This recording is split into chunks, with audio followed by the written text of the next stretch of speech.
Baiklah, Assalamualaikum warahmatullahi wabarakatuh. Pertama-tama yang terhormat, Bapak Mutarom SPD MPDI, selaku dosen pengampu mata kuliah Psikologi Pendidikan. Di sini kami dari kelompok 8 PIAUD 2 akan memaparkan materi dengan judul Alternatif Pelayanan dan Penanganan dari Kesulitan Belajar. Saya Dini Angelita dan akan dibantu oleh rekan saya yaitu Fadila Rahmadani. Baiklah, tanpa menunda waktu lagi, langsung saja kami mulai pemaparan materinya. Baik, di sini kami akan menjelaskan sedikit latar belakang. Pendidikan secara filosofis merupakan hak asasi manusia. Sejalan dengan Undang-Undang Dasar 1945, sesungguhnya pendidikan bersifat terbuka, demokratis, tidak diskriminatif, dan menjangkau semua warga negara tanpa terkecuali. Dalam konteks educational for all, anak-anak yang mengalami kelainan fisik, intelektual, sosial emosial, gangguan motorik, atau anak dengan kebutuhan khusus atau ABK merupakan warga negara yang memiliki hak yang sama untuk menikmati pendidikan seperti warga negara lain. Untuk itu, pemikiran dan realisasi ke arah upaya memenuhi kebutuhan pendidikan bagi mereka harus terus dilakukan. Menurut Kamus Media Taber tahun 1981, kesulitan belajar atau learning disability ialah ketidakmampuan belajar yang terjadi pada anak-anak dan dimanifestasikan oleh kesulitan dalam belajar keterampilan dasar seperti menulis, membaca, dan matematika. Jadi, anak berkesulitan belajar ialah anak yang karena satu dan hal lain secara signifikan menunjukkan kesulitan dalam mengikuti pendidikan pada umumnya, tidak mampu mengembangkan potensinya secara optimal, prestasi belajar yang dicapai berada di bawah potensinya, sehingga mereka memerlukan perhatian dan pelayanan khusus untuk mendapatkan hasil yang terbaik sesuai dengan bakat dan kemampuannya. Munawir Yusuf, 2005, halaman 55. Model pendidikan bagi anak berkesulitan belajar harus mengacu pada kecenderungan perkembangan pendidikan bagi anak dengan kebutuhan khusus. Dalam skala nasional maupun global, ada dua isu dan strategi yang akan mempengaruhi model pelayanan pendidikan bagi anak berkesulitan belajar, yaitu integrasi dan inklusi.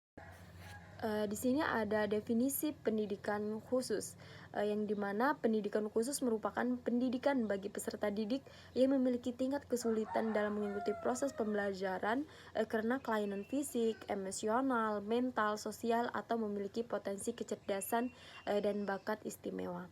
Itu menurut pasal 32 Undang-Undang Sikdiknas ayat 5. Maksud perlunya pengembangan layanan pendidikan terpadu yang komprehensif dan integratif dengan tujuan untuk meningkatkan kecerdasan intelektual, emosional, keterampilan, dan kecakapan hidup yang sesuai dengan potensi dan kemampuan masing-masing siswa dengan keterbutuhan khusus. Adapun tujuannya, di sini tujuan dari layanan pendidikan ini yaitu untuk membantu anak berkesulitan belajar mengatasi berbagai permasalahan yang terkait dengan kegiatan belajarnya, sehingga anak mampu mengembangkan sikap, pengetahuan, dan keterampilan sebagai pribadi maupun anggota masyarakat dalam menjalankan hubungan timbal balik dengan lingkungan sosial budaya dan alam sekitar, serta dapat mengembangkan kemampuan dalam dunia kerja atau mengikuti pendidikan selanjutnya. Kecenderungan model pelayanan Indonesia.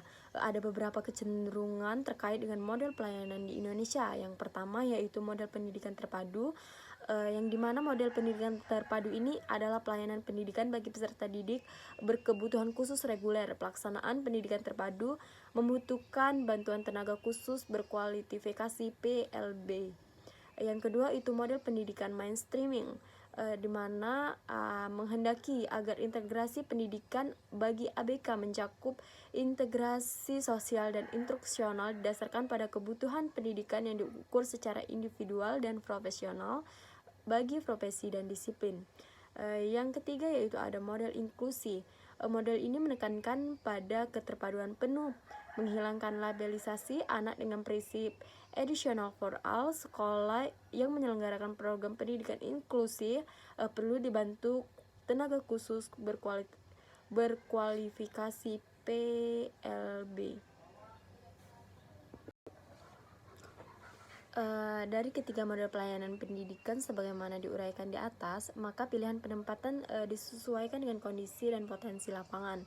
Tipe pemilihan penempatan anak berkesulitan belajar adalah yang pertama kelas reguler atau general education class, yaitu sistem pelayanan dalam bentuk kelas reguler dimaksud untuk mengubah citra tentang adanya dua tipe anak dengan kesulitan belajar dan tidak berkesulitan belajar.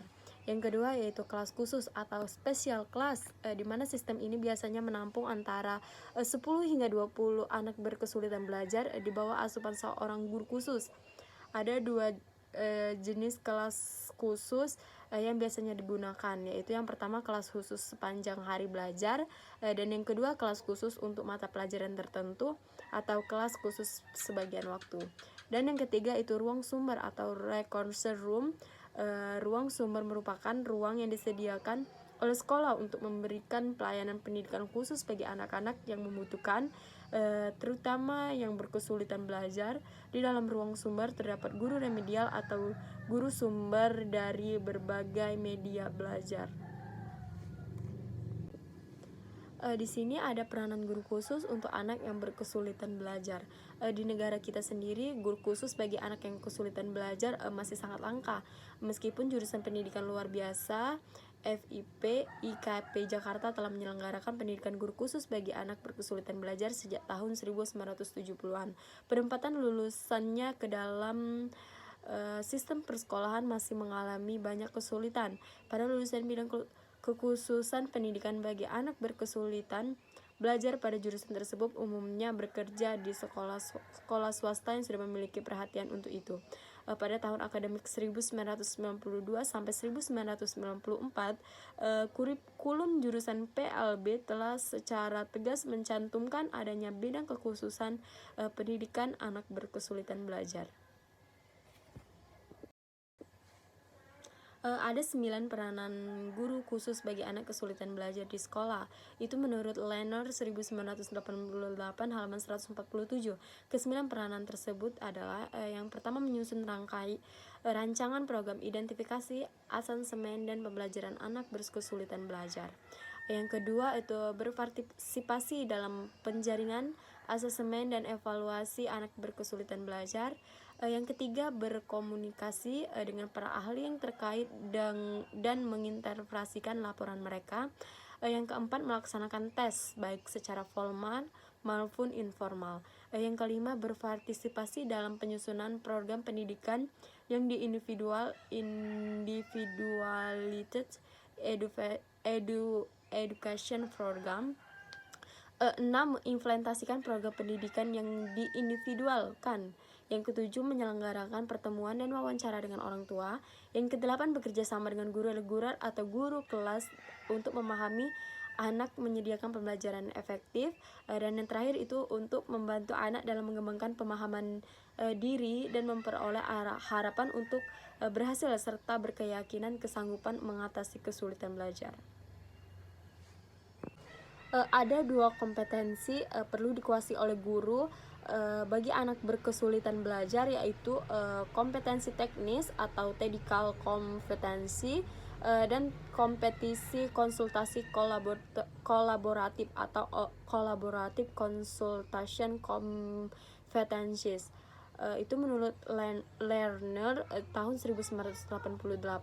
Kompetensi teknik tersebut mencakupi itu yang pertama memahami berbagai teori tentang kesulitan belajar, yang kedua memahami berbagai tes yang terkait dengan kesulitan belajar, yang ketiga terampil dalam melaksanakan asemen dan evaluasi, dan terakhir itu terampil dalam mengajarkan bahasa lisan, bahasa tulis, membaca, matematika, mengelola perilaku, dan terampil dalam memberikan pelajaran vokasional dan vokasional.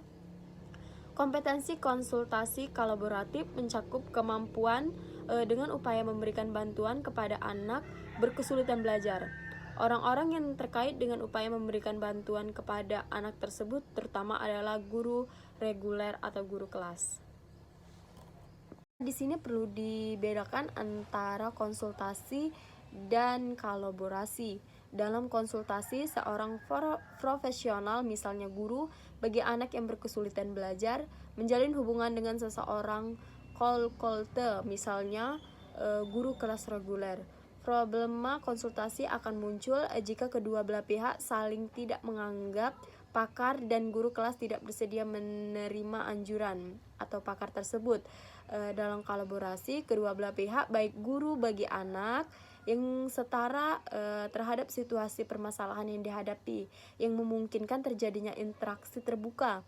Dalam konsep konsultasi kolaboratif, sifat konsultasi dan kolaborasi digabungkan sehingga tercipta suasana kesejawatan yang setara. Di samping dengan guru kelas, guru bagi anak yang berkesulitan belajar juga melakukan konsultasi kolaboratif dengan administrator atau profesional lain seperti dokter, psikolog, konselor sekolah, dan sebagainya, dan orang tua. Ada beberapa prinsip konsultasi kolaboratif yang perlu diperhatikan, yaitu tujuan umum, yang kedua itu komunikasi terbuka dan jelas, yang ketiga itu kejelasan tanggung jawab, yang keempat itu menanggulangi konflik, yang kelima itu waktu dan fasilitas yang cukup. Kerjasama antara anggota tim sangat diperlukan dalam penanggulangan kesulitan belajar. Ada berbagai aktivitas yang dapat meningkatkan kerjasama atau kolaborasi. Yang pertama itu pendidikan servis, yang kedua itu demonstrasi, yang ketiga itu metode studi khusus, yang keempat itu pengalaman klinis, yang kelima itu pembicara tamu dan menghadiri seminar, yang keenam itu laporan berkala. Hubungan orang tua dan guru. Dalam menjalin hubungan dengan orang tua, guru perlu memahami bahwa ada beberapa reaksi para orang tua terhadap anak mereka yang berkesulitan belajar. Menurut Lerner 1988-154, ada 3 macam reaksi para orang tua terhadap anak mereka yang berkesulitan belajar. Yang pertama itu menolak atau tidak menerima kenyataan. Yang kedua itu kompensasi yang berlebihan. Yang ketiga itu menerima anak sebagaimana adanya. Kesadaran terhadap adanya masalah biasanya muncul pada saat orang tua melihat adanya gejala-gejala penyimpangan yang negatif pada anak, seperti belum dapat duduk pada usia 9 bulan. Yang kedua itu belum dapat berjalan pada usia 18 bulan atau 2 tahun, belum dapat bicara satu kata yang dapat dimengerti pada usia 3 tahun, sering pandangannya kosong, tangannya kaku dan canggung, sering terantuk dan jatuh. Program bimbingan dan latihan orang tua. Meskipun peranan orang tua terhadap keberhasilan anak di sekolah telah lama dikenal, penyediaan layanan bimbingan dan latihan bagi orang tua di sekolah, terutama TK, SD, masih sangat terbatas. Berikut ini akan dikemukakan program bimbingan dan program latihan bagi orang tua. Yang pertama itu program bimbingan bagi orang tua. Menurut MC Dowell, seperti dikutip oleh Mercer 1979-100, ada 2 macam pendekatan dalam memberikan bimbingan bagi orang tua, yaitu pendekatan informasional dan pendekatan psikoterapeutik. Yang B, program latihan bagi orang tua. Program ini ditunjukkan kepada orang tua untuk memperoleh keterampilan mengajar, berinteraksi, dan mengelola perilaku anak secara efektif di rumah. Strategi psikoterapeutik dapat dipandang sebagai strategi yang cenderung menekankan pada peran orang tua dalam memecahkan masalah emosional anak. Penanggulangan masalah belajar melalui pendidikan integratif, interaksi kooperatif, interaksi kompetitif, dan pembelajaran individualistik melalui modifikasi perilaku dan kegiatan belajar. A. Pendidikan integratif mengintegrasi anak autisme dengan anak normal sepenuhnya, mengintegrasikan pendidikan anak autisme dengan pendidikan pada umumnya, mengintegrasikan dan mengoptimalkan perkembangan kognisi, emosi, jasmani, intuisi pada autisme, mengintegrasikan apa yang dipelajari di sekolah dengan tugas masa depan. Kesimpulan, kesulitan dalam pembelajaran atau belajar merupakan suatu hal yang sering ditemui oleh para pendidik, terutama guru, sebagai upaya untuk memberikan terapi terhadap permasalahan kesulitan belajar maka dapat ditempuh melalui media klinik pembelajaran. Kemampuan dalam memahami karakteristik permasalahan kesulitan belajar siswa merupakan hal yang penting dan harus dimiliki oleh setiap guru untuk melakukan serangkaian upaya, yaitu kegiatan refleksi, penemuan masalah, pemecahan masalah melalui beragam strategi untuk meningkatkan keterampilan dalam mengelola pembelajaran. Strategi utama yang digunakan adalah penelitian tindakan jelas, karena dengan memahami permasalahan yang dihadapi oleh siswa, maka guru akan memberikan bantuan atau solusi guna menyelesaikan masalah yang dihadapi oleh siswa, sehingga siswa dapat mencapai kondisi maksimal dalam aktivitas belajar. Saran, sebagai orang tua yang baik maupun guru yang baik harus saling membantu dalam membentuk karakteristik jiwa peserta didik agar terciptanya kesinambungan antara pendidik dan peserta didik, dan segala kesulitan yang terjadi pada anak didik akan terpecahkan, serta siswa tidak akan merasa dirinya kecil hati karena kelemahannya dalam suatu hal. Baiklah, itu saja materi yang dapat saya sampaikan. Terima kasih.